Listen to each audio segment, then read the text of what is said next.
My existence began not with a celebration, but with a quiet, reluctant acceptance.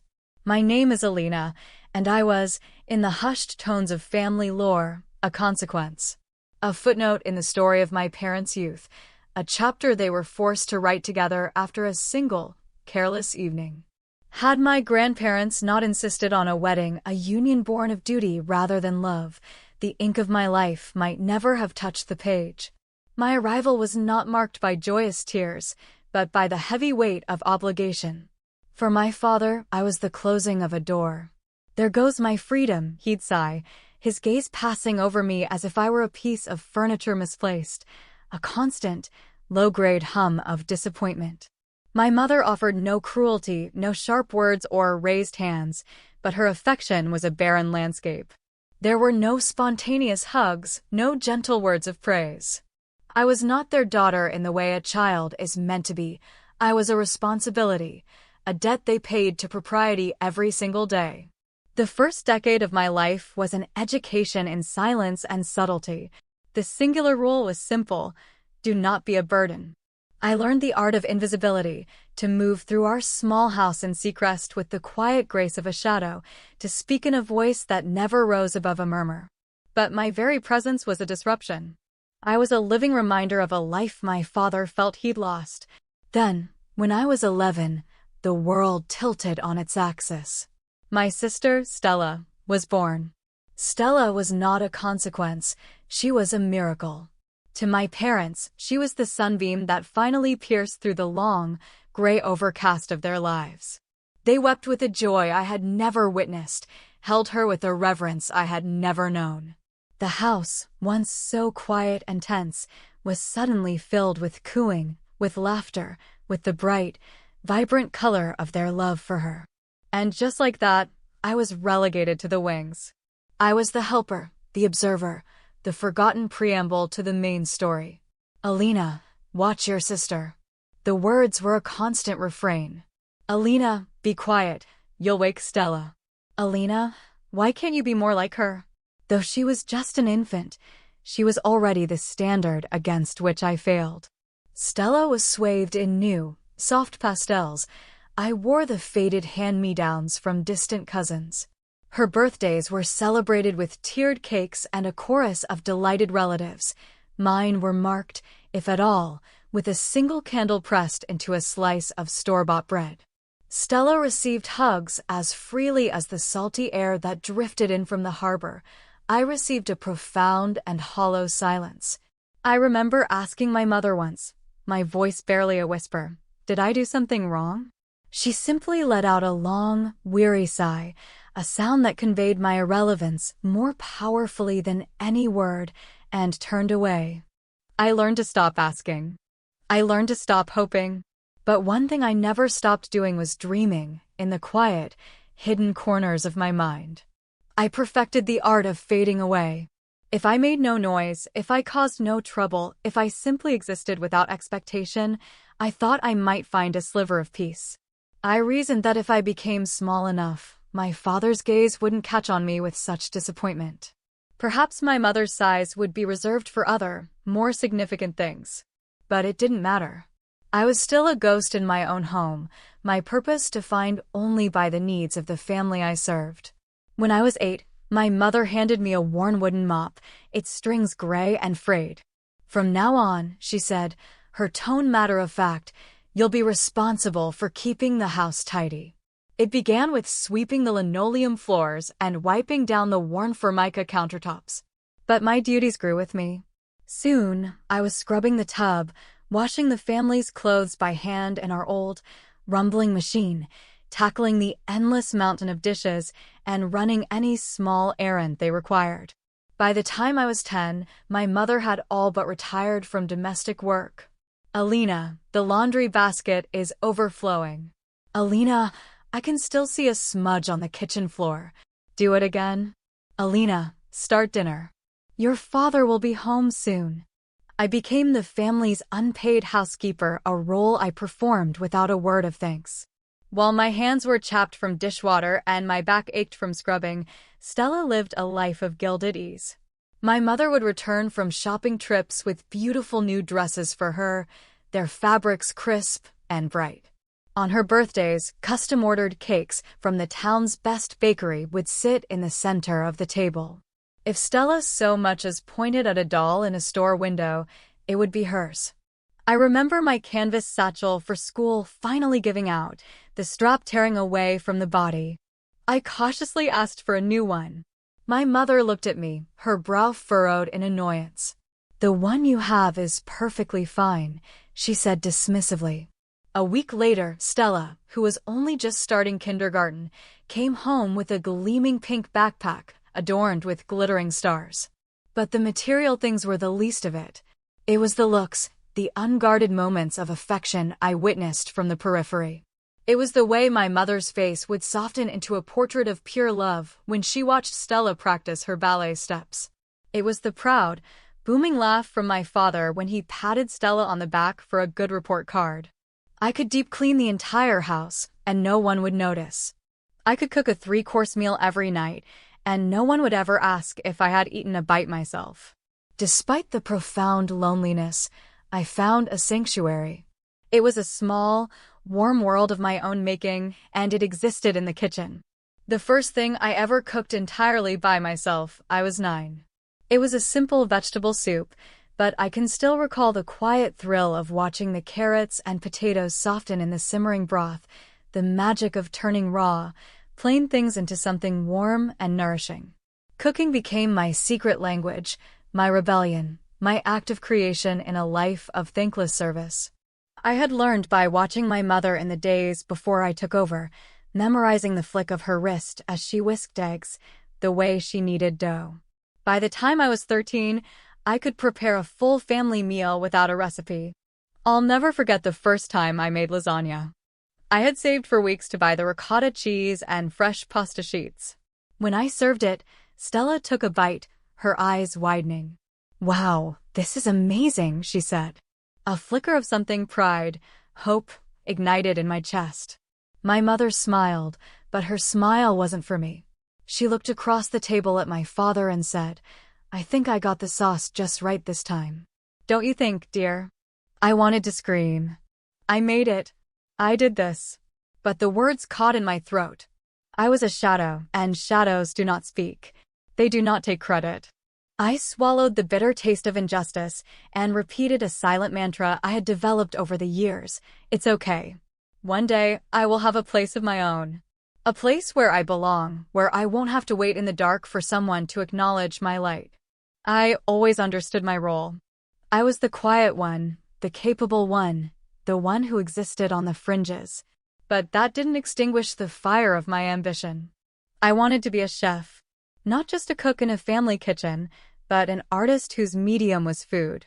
In the precious hours after my homework and chores were done, I devoured cooking shows, scribbled recipes in a tattered notebook, and experimented with flavors whenever I could sneak an extra ingredient into the grocery budget. I dreamed of my own restaurant, a place filled with the low, happy murmur of conversation and the clinking of forks on plates. A place where people came specifically for what I had created. A place where I could finally be seen. When I finally voiced this dream, it was met with a chorus of derision. "Open a restaurant?" my father scoffed, shaking his head with a pitying smile. "Alina, who do you think you are? Some celebrity chef? Restaurants are a black hole for money. They fail every day." "Be realistic," my mother added, her tone the one she used when I was being particularly fanciful, as if I'd announced a plan to build a rocket to the moon. "Get a stable job. Something in an office or maybe teaching. Something safe." And then, as she so often did, Stella delivered the final, sharpest cut. "You could always get a job at the local diner," she said with a dismissive little laugh. "They're always hiring line cooks." My parents chuckled in agreement. I clenched my jaw so hard it ached, swallowing the familiar burn of humiliation. And yet, through all the mockery, for reasons I will never understand, my father agreed to pay for my culinary school tuition. He made the terms brutally clear. "This is it," he said, his voice flat and final. "This is all you will ever get from me. Don't come asking for anything else. The house, our savings, everything. It's for Stella. I thought I should feel a sting of rejection, but instead, a wave of profound relief washed over me. I didn't want their things. I didn't want their money, tainted as it was with obligation and resentment. I just needed one chance, and I was about to take it. Culinary school was like stepping into a different world, one where the air was thick with the scent of possibility and sizzling butter. For the first time, I felt I was standing on solid ground. No one knew me as Stella's sister. No one saw me as the quiet, useful girl in the background. My worth was measured in the silken texture of my sauces, the precision of my knife cuts, the balance of flavors on a plate. I thrived. I stayed late, practiced until my fingers were raw, and absorbed every lesson with a desperate hunger. For the first time, I felt like I mattered. My dream was to graduate, find a steady position in a good kitchen, and slowly, carefully, save enough to build my own future. But the dream was fragile. With no savings and nowhere else to go, graduation meant I had no choice but to return home. The moment I walked through the door, the vibrant world of culinary school faded to gray. "Well, you're a real chef now, aren't you?" my mother said, her voice dripping with a cloying sweetness that set my teeth on edge. "I suppose that means you'll be handling all the cooking from now on. It's not as if you have anything better to do, is it?" Stella, now a teenager with a finely honed sense of casual cruelty, laughed. "Yeah, at least now you can finally be useful to the family." I said nothing. There was nothing left to say. I walked to my small bedroom, with its faded floral wallpaper and the same narrow bed I'd slept in since childhood, and quietly hung my diploma on the wall. It was a stark, white rectangle of achievement in a room that smelled of stagnation. I had flown so high, only to be caged again. But as I looked at my name printed in elegant script, I made a silent vow. I will not stay here. One day, I will walk out that door for good, and I will never look back. I had imagined that my diploma would be a shield, but it was just another tool they used to define my servitude. I was still Alina, the invisible girl, now with the added title of unpaid personal chef. I found a job at a small bistro downtown, working grueling hours for modest pay, but I cherished the experience. My days were long, starting with the early morning prep and ending late after the last table was cleared. Yet, when I'd arrive home, exhausted, my mother would have a list of chores waiting. "Just because you have a job now doesn't mean you can neglect your responsibilities here," she'd say, utterly oblivious to the irony. I had been fulfilling those responsibilities since I was a child. Stella, of course, was exempt. Stella, the golden child, was treated like visiting royalty. My parents indulged her every whim. The year she turned 17, my father drove home in a sleek, silver convertible, a ridiculous extravagance for our modest family. He honked the horn, a triumphant smile on his face, and called for her to come outside. "Nothing but the best for my girl," he announced, dangling the keys in front of her. I stood by the kitchen window, watching the late afternoon sun glint off the polished chrome. A familiar, heavy ache settled in my chest. When I was 17, I didn't dare dream of a car. I walked or took the bus to my part-time jobs. I had once mentioned saving for a cheap, used vehicle, and my parents had laughed. "With what money?" my father had said. "You can barely afford to exist." My desire to leave was a constant, burning fire, but rent in Seacrest was high, and my meager savings were constantly depleted by my mother's requests for help with the bills. It didn't matter that my labor saved them hundreds of dollars a month in food and housekeeping. I was still expected to pay rent, a tenant in the home where I was also the primary servant. That Christmas, I decided to do something for them. Not out of obligation, but out of a foolish, persistent desire to feel, just for a moment, like a real part of the family.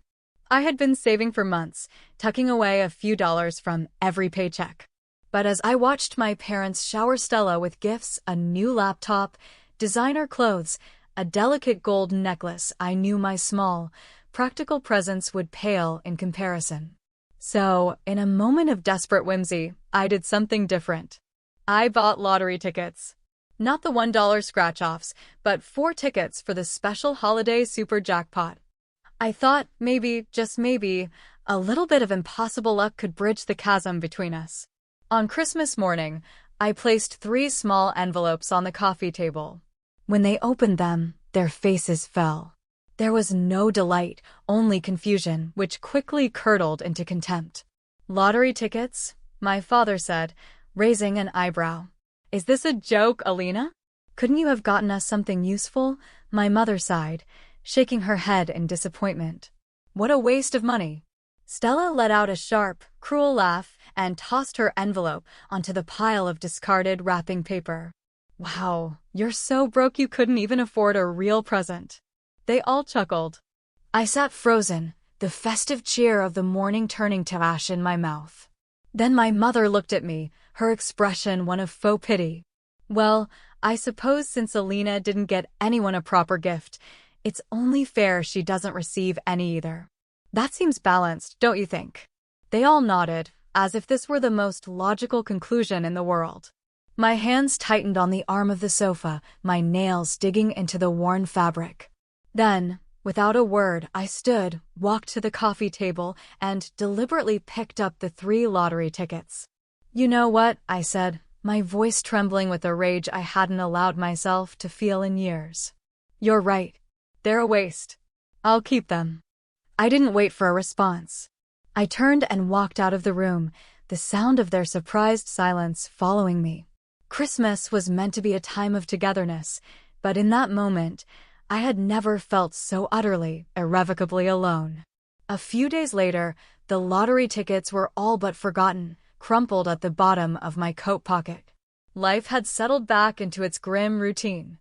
Then, one afternoon during my lunch break at the bistro, my phone buzzed with an unknown number. I almost ignored it, but on the 3rd ring, I answered. "Hello, am I speaking with Alina Vaughn?" a cheerful, professional voice asked. "This is Helen from the State Lottery Commission. I'm calling to inform you that you are the holder of a winning super jackpot ticket." I sat bolt upright on the stool in the staff break room. "I'm sorry, what did you say?" "Your ticket from the holiday drawing matched all 6 numbers. After federal and state taxes, your prize comes to $3,800,000. The break room, with its smell of stale coffee and fried onions, seemed to tilt. I gripped my phone, my knuckles white. $3,800,000. The number was so vast, so astronomical, it felt like a dream. As Helen patiently explained the verification and claiming process, a single, electrifying thought took root in my mind. This is it. This is my chance. I wanted to shout, to tell someone, but the cook was busy on his phone and the waitress was complaining about a customer. I had no one to share this earth-shattering news with. So, in a moment of lingering, misplaced hope, I made the single greatest mistake of my life. I went home and told my family. I found them in the living room, watching television. My voice was unsteady as I made the announcement. "I won the lottery," I said, the words feeling foreign on my tongue. $3.8 million. The television droned on, but the room fell utterly silent. My parents stared at me, their mouths slightly agape. Stella was the first to move, snapping her phone shut, her eyes wide with avarice.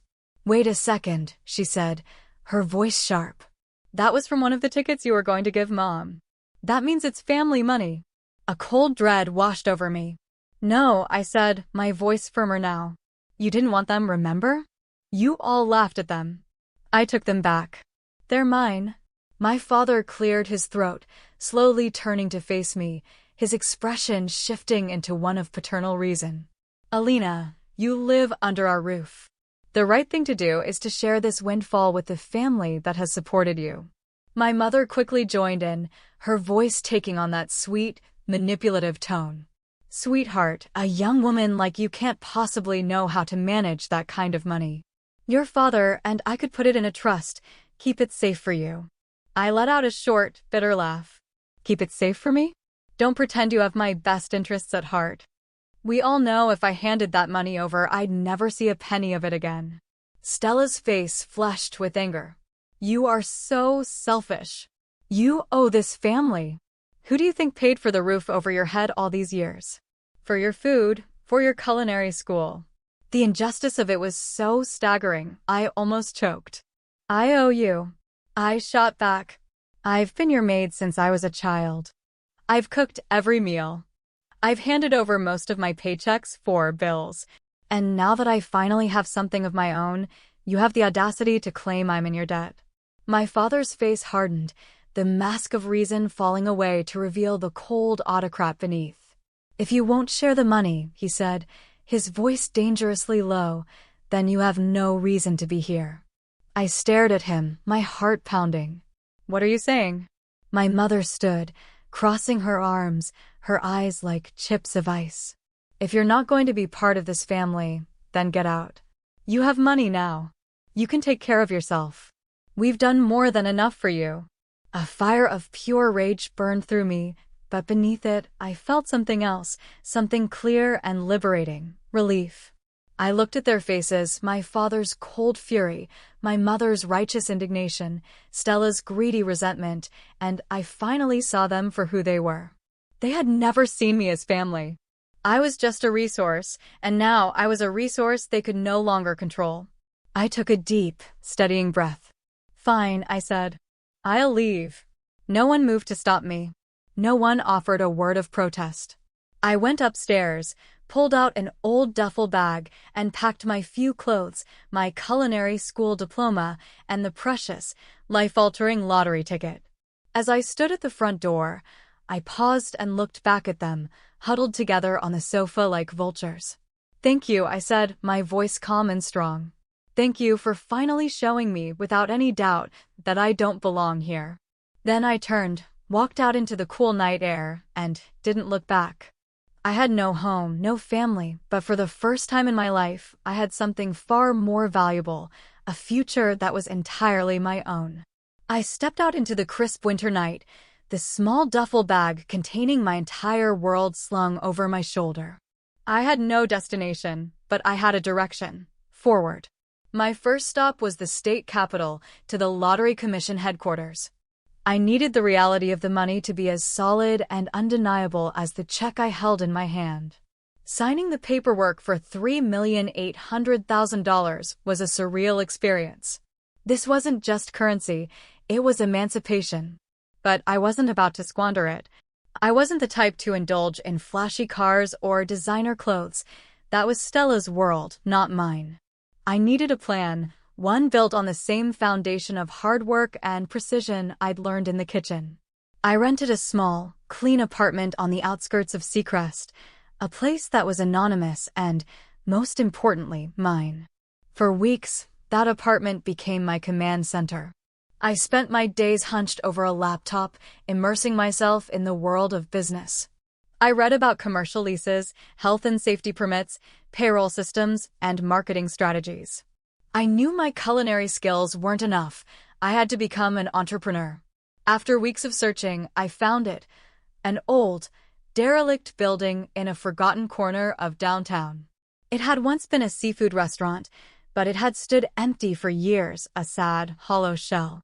The air inside was thick with the smell of dust and damp decay, and the floorboards groaned under my feet, but I could see past the grime.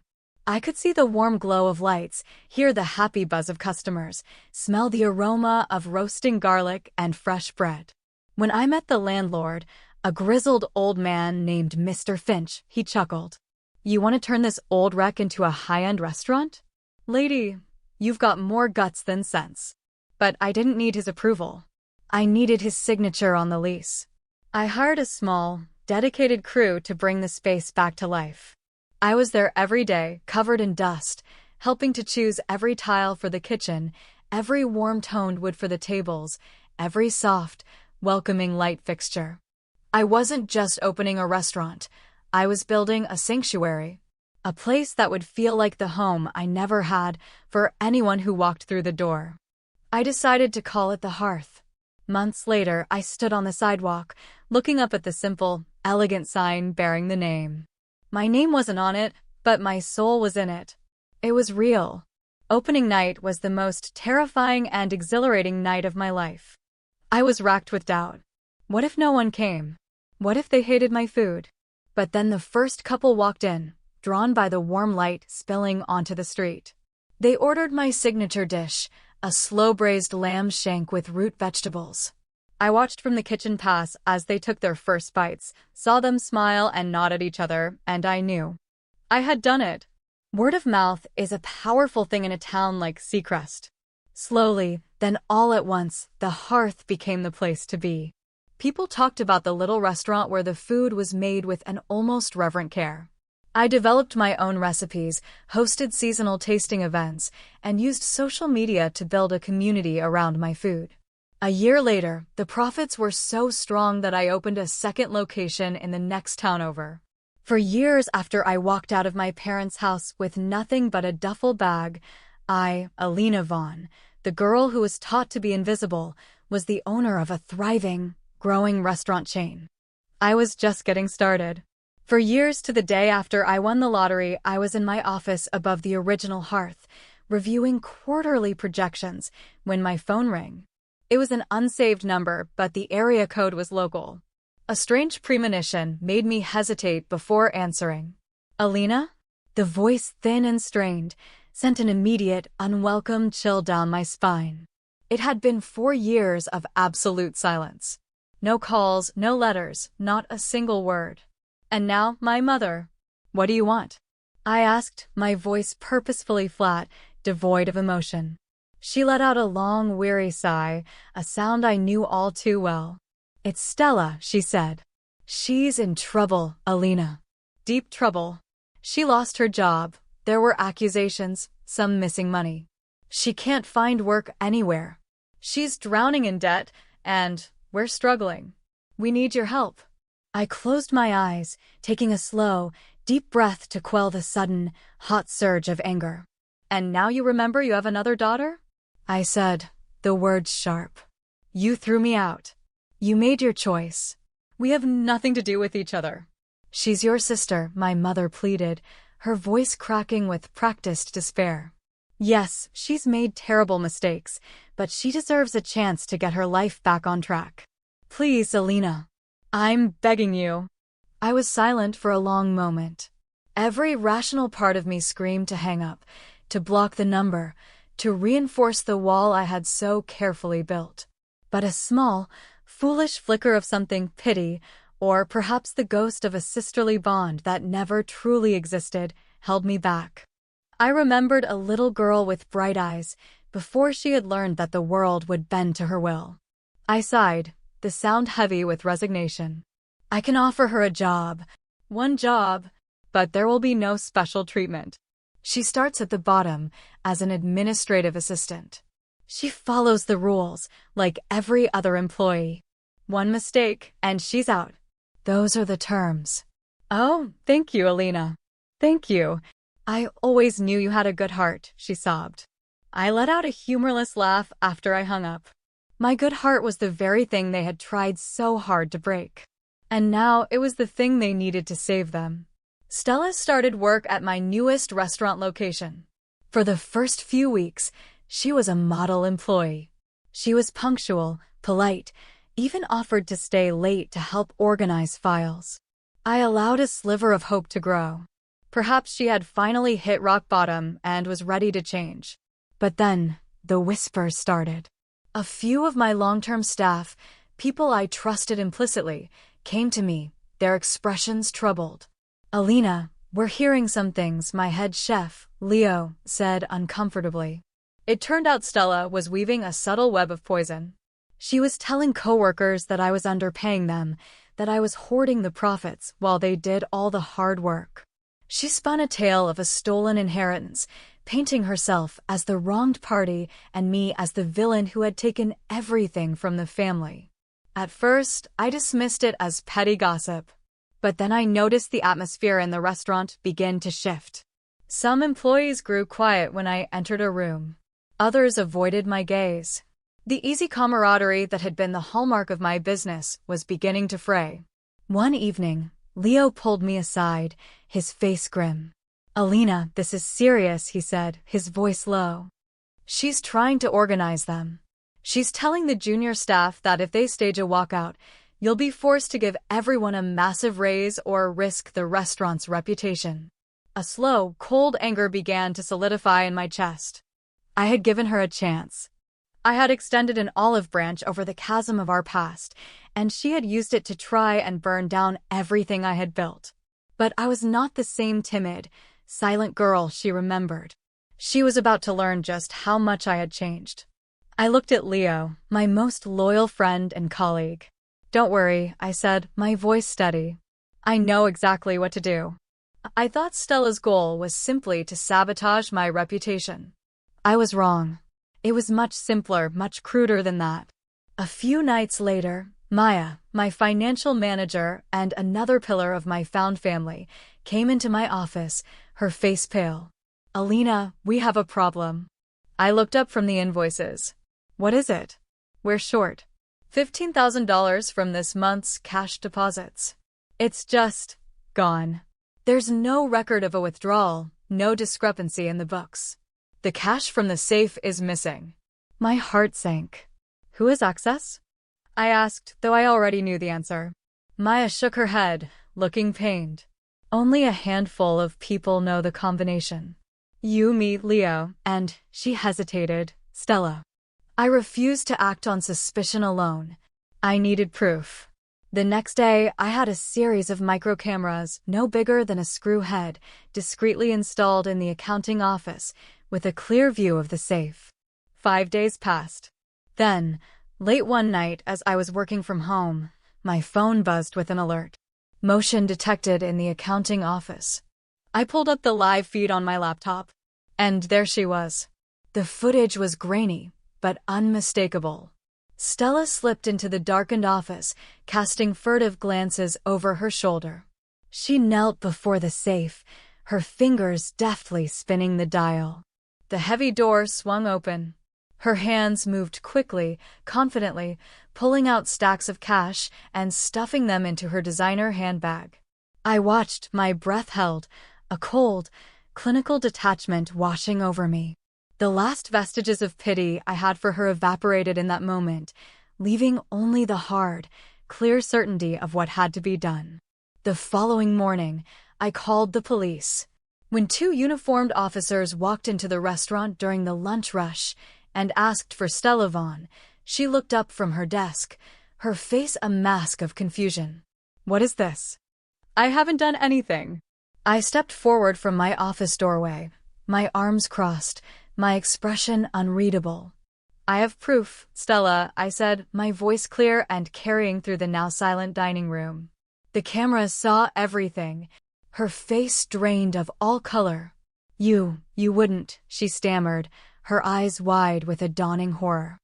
I held her gaze, my own unwavering. I would. And I did. The officers handcuffed her right there, in the middle of the restaurant I had built, in front of the staff she had tried to turn against me. Less than an hour later, my parents burst through the doors, their faces contorted with rage. Alina, what in God's name do you think you're doing? My father bellowed, his voice echoing in the stunned silence. You called the police on your own sister? My mother was right behind him, her face streaked with tears. She made a mistake. A silly mistake. How could you be so cruel, so heartless, to your own flesh and blood? I let out a dry, mirthless laugh. A mistake? The only mistake I made was believing, for 1 second, that any of you were capable of change. My father pointed a trembling finger at me. You will regret this. If you do not go down to that station and drop these charges right now, you are no longer our daughter. For the first time in my life, those words held no power over me. They did not cut or sting. They were a key turning a lock, setting me free. I crossed my arms, my voice a calm, even sea. Fine. Then you can go back to pretending I don't exist, just like you did for the first 20 years of my life. They yelled. They pleaded. My mother sobbed theatrically, and my father threatened lawsuits he could never afford. I simply stood there, an island of calm in their storm of fury. Eventually, their anger spent, they stormed out, slamming the door behind them.